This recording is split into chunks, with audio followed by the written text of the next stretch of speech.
बहुत धन्य है आप लोग।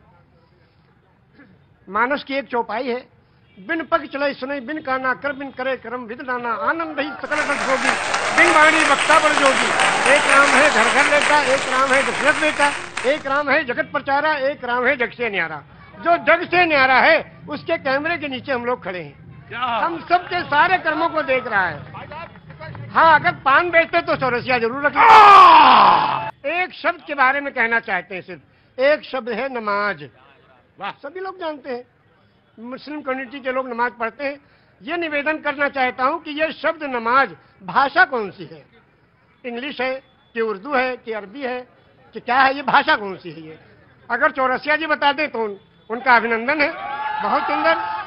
आज तो आपने लगता भिगो भिगो के देना तय कर लिया है। मौसम नहीं है भीगने वाला। ये लखनऊ है भैया। हाँ जी, अरे मुझे मालूम है उनको, मैं जानता हूँ, पांडे जी हैं वो जी, वो पांडे जी हैं, मुझे मालूम है। मैं पांडे तो मैं भी हूँ। ब्रह्म जो सो जाने ब्राह्मण, जिसको ब्रह्म का ज्ञान हो वही ब्राह्मण। ब्राह्मण को ऊपर से तो आपने कहा जहाँ पे आपने छोड़ी थी बात वो। हाँ, शब्द है नमाज। नमाज जी, एक शब्द है और ये प्योर संस्कृत का शब्द है। उर्दू में इबादत, हिंदी में पूजा अर्चना उपासना, इंग्लिश में प्रेयर और संस्कृत में नमाज। क्यों? इसको संधि विच्छेद कीजिए। नमः धन अज। नमः नमन करना, प्रणाम करना, दंडवत करना, सजदा करना, झुक जाना, समर्पण हो जाना, समर्पित कर देना, जय जयकार करना, चरणों में पड़ जाना, धाराशाही होना, नतमस्तक होना, सरेंडर हो जाना। किसको? उस प्रभु के चरणों में कंप्यूटर को रख देना कि हे प्रभु तू ही सबसे बड़ा है और तूने इस मनुष्य को बनाया है, इसका आविष्कारक तू ही है, तेरे चरणों में हम समर्पित हैं, इसलिए आज अनमा को नमन करना। और ये हुआ नमाज। एक मिनट, मेरे माथे पे थोड़ा। आपने कहा कि 18 पुराण, 14 रामायण, 4 वेद, 6 शास्त्र, 18 पुराण, 14 रामायण, 108 उपनिषद। जब बैनर लगते हैं दुर्गा जी के महोत्सव का, लिखते हैं श्री श्री श्री 108 दुर्गा महोत्सव। अब 108 के बारे में लोग नहीं जानते। 108 वो छोटे छोटे कोटेशंस हैं जो जीवन यापन करने के लिए उस प्रभु ने भेजे हैं। वो 108 पूर्णांक भी है, लेकिन आपने कहा 18 पुराण के नाम आपको पता है और वेद भी पता है, सब पता है। ऊपर वाले की कृपा है, ये लोगों की सेवा की तो ये मिला है। ज्ञान तो किसी के बाप का है नहीं, जो ग्रहण करना चाहे ले ले। पांव बुजुर्गों के दावे हैं तो ये हुनर आया है। बेशक सही कहा आपने। मैंने सही कहा शायद। तो क्या 18 पुराण कौन कौन से? श्री विष्णु पुराण, शिव पुराण, पद्म पुराण, स्कंद पुराण, गरुड़ पुराण, वायु पुराण, सूर्य पुराण, अग्नि पुराण, ब्रह्म वैवर्त पुराण, लिंग पुराण, वामन पुराण, उत्तर भूषण पुराण, काकभूषण पुराण, हरिवंश पुराण, देवी भगवत पुराण, भाष पुराण, भविष्य पुराण, मत्स्य पुराण, कल्कि पुराण। विष्णु पुराण से कल्कि पुराण तक आपने 18 पुराण के नाम, वेद भी। और आप मक्का हुआ है? हाँ, मक्का भी हुआ है 2 बार। और 3 ब्रह्म द्वितीयो नास्ते, सर्वम खिलविदम ब्रह्म द्वितीयो नास्ते ने ना नास्ते किंचन।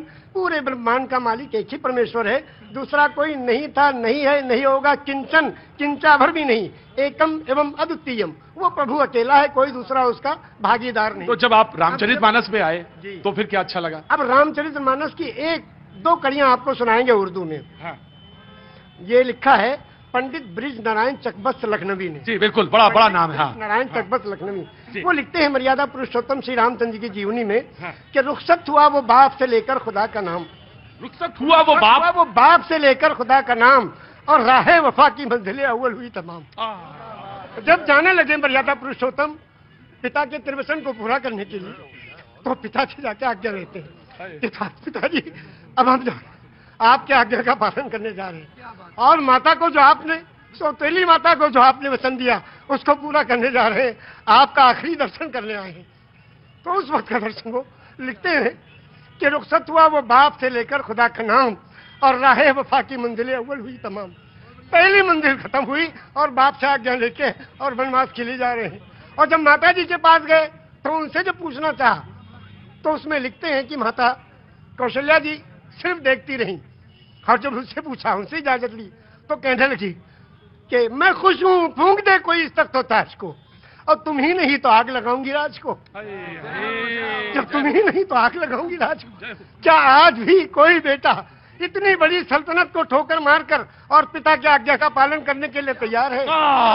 ये वचन दिया है श्री रामचंद्र जी ने, ये वचन दिया है पूरी दुनिया को कि देखो अगर पिता कहे तो राज को भी ठोकर लगा दो। उस जमाने में ये था कि बड़ा बेटा वही उत्तराधिकारी होता था, सब छोड़ के चले गए, क्या है भी कोई बेटा है।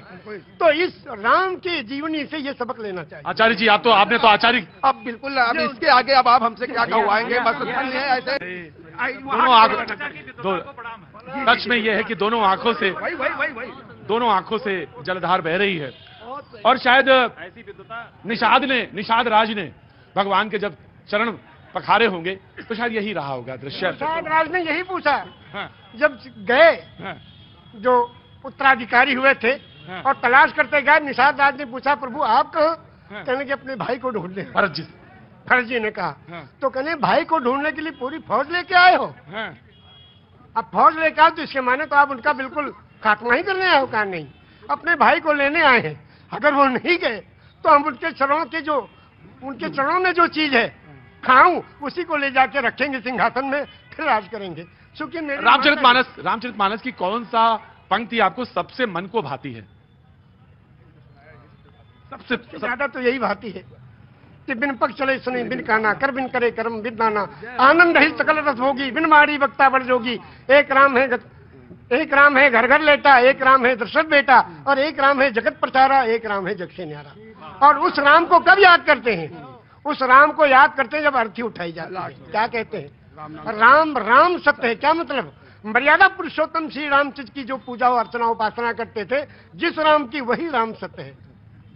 राम सत्य है, राम नाम सत्य है, हरि का नाम सत्य है, और सत्य बोलो मुक्ति है। वो कौन सी सच्चाई है जिसमें मुक्ति और कल्याण छुपा है? उसको जो जान ले उसका जीवन सफल है। ये जीवन प्रभु ने दिया है, जीवन दिया है सुंदर बनाने के लिए। ये जीवन इसलिए नहीं दिया कि व्यर्थ कर ले। दिल्ली की तरफ बारे में सुनाएंगे हम।